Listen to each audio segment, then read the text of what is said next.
Hello again, welcome to the channel. My name is Dina. Thanks again for watching. I know that 16 degrees Celsius is nothing compared to what other people in other parts of the world experience every winter, but for me and my tropical houseplants as well, it is starting to get really cold. So today I want to chat to you about my new winter setup for my more sensitive houseplants.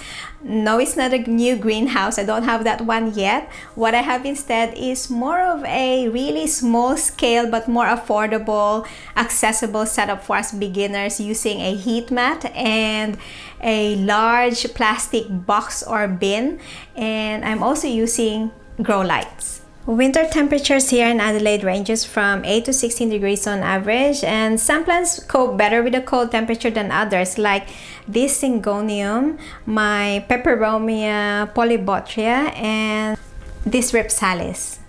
In my home here in Adelaide, I have seen damage to the foliage when the temperature drops below 20 degrees Celsius or 68 degrees Fahrenheit.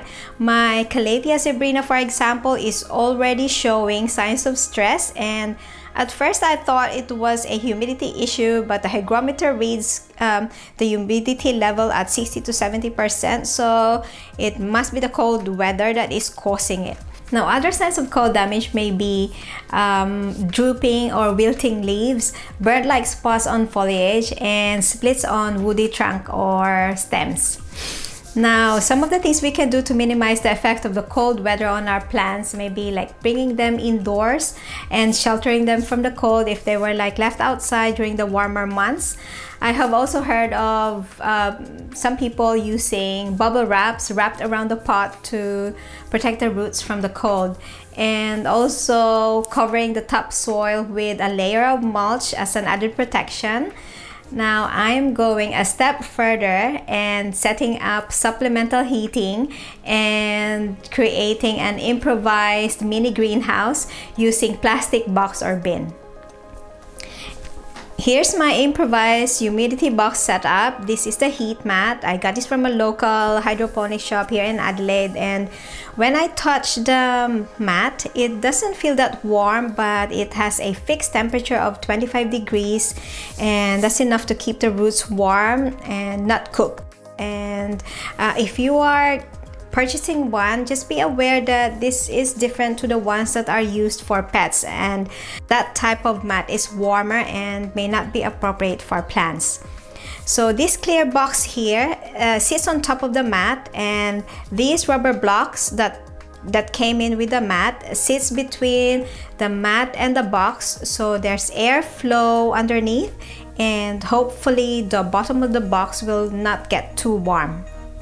So I have heat from the mat, which will be left on all the time. I have heat coming from the grow light.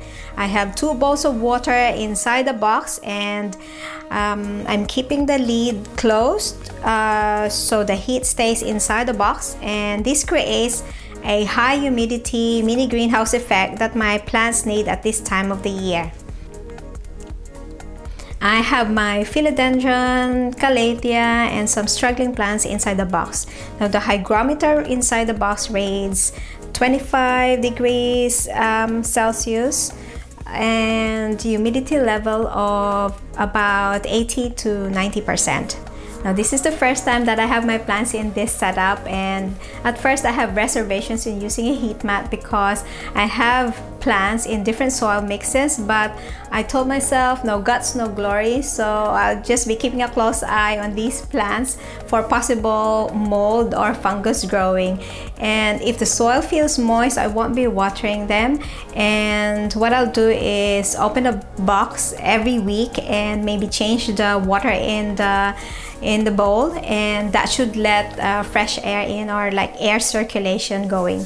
This setup will be temporary just until the end of winter, but if I get this right and if this works, then I might use the humidity box without the heat mat after winter for some of my struggling plants that need a boost of humidity. That's all for today. Thanks again for watching. I hope this video is helpful. I'll keep you posted on the result of this setup. Please don't forget to subscribe, like, comment, hit the bell, and I'll see you again in my next video.